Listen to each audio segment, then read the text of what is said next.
Katherine Johnson was born on August 26, 1918, in White Sulphur Springs, West Virginia. Her mother was a teacher and her father was a custodian. Father only went to school through the 6th grade, but he loved working with numbers.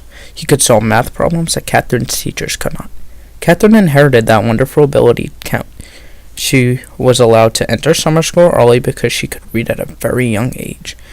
At the age of 5, she was put in the 2nd grade. By the age of 10, she was ready for high school. In high school, her favorite classes were geometry and astronomy. She thought of becoming a math teacher. In 1933, Johnson went to West Virginia State College as a freshman at the age of 15.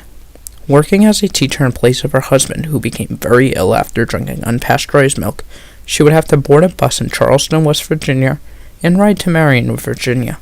In West Virginia, she and other black passengers were able to ride with the white passengers, but once they crossed the border to Virginia, they were ordered to move to the back of the bus.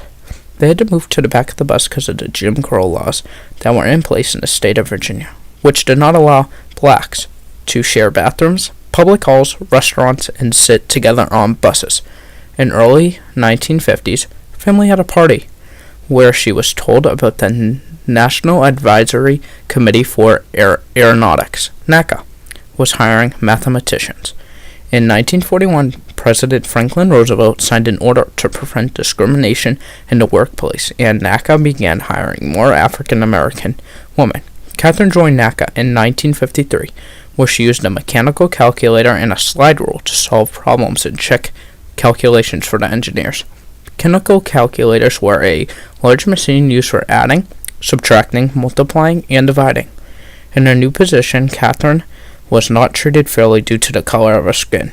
Even though she was working in a segregated environment, Katherine was recognized for her intelligence because she would always ask questions and earn the respect of her coworkers.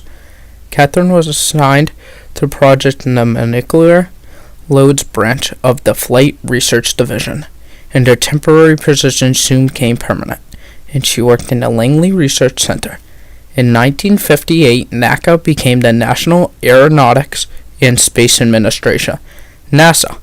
At the center, they worked on the Mercury mission and Apollo 11, the mission to the moon. Neil Armstrong was the first to go to the moon, and the NASA the first to ever send a person to the moon. 7, 10, 9, ignition sequence start. 6, 5, 4, 3, 2, 1, 0. All engine running. Liftoff. We have a liftoff. 32 minutes past the hour. Liftoff on Apollo 11. Tower cleared. We've got a roll program. Neil Armstrong reporting the rolling pitch program. Most of the people that worked for NASA were men, but few of them were women. Katherine Johnson was borrowed by Henry Pearson to be a human computer, and had forgotten to return her. They never returned her and gave her a permanent position. While working for him, Katherine was segregated and could not eat with the other members of her team. When she had to go to the bathroom, they didn't have any colored bathrooms on the wing that she worked in, so she had to run 45 minutes each way, each time, sometimes in the rain, just to go to the bathroom that was designated for a color. On May 5th, 1961, there was a space mission to send first American Alan Shepard into space, which they did successfully. One day when they were working hard to send John Glenn to be the first person to orbit Earth, Katherine went on her usual bathroom break, which took 45 minutes each way. When she returned, she was asked by Pearson where she was and why she was gone for so long. She explained to Pearson that there were no colored bathrooms in that building for her to use, so she had to run a distance to be used a designated bathroom for her color. Some of the barriers of segregation were broken that day. Katherine's boss, Henry Pearson, walked to the bathrooms and knocked down all the colored-only and white-only signs, and it wasn't segregated from that day on. While still working there, she was on a mission to send John Glenn into space. With the day of the liftoff for John Glenn, he trusted Katherine so much he wanted her to check the math, and he did. not rely on the computers because he did not trust them.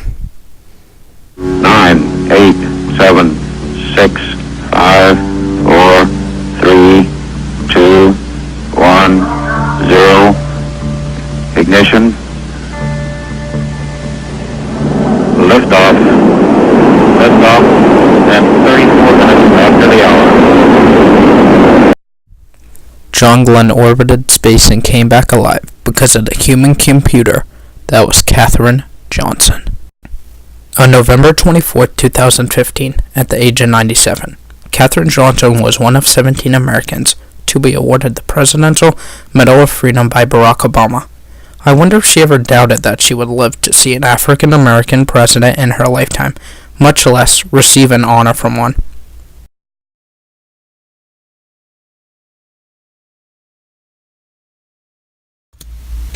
Katherine G. Johnson.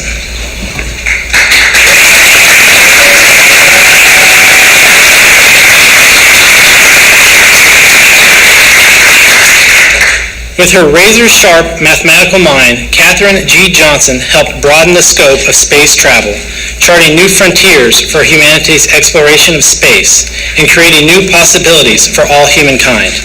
From sending the first American to space to the first moon landing, she played a critical role in many of NASA's most important milestones.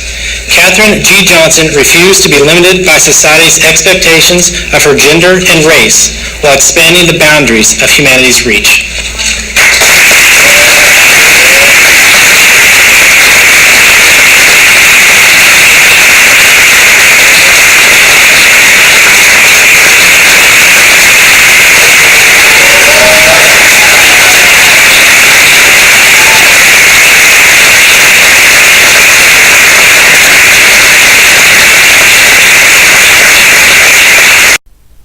On May 5, 2016, NASA opened the Katherine G. Johnson Computational Research Facility in her honor in the Langley Research Center in Hampton, Virginia.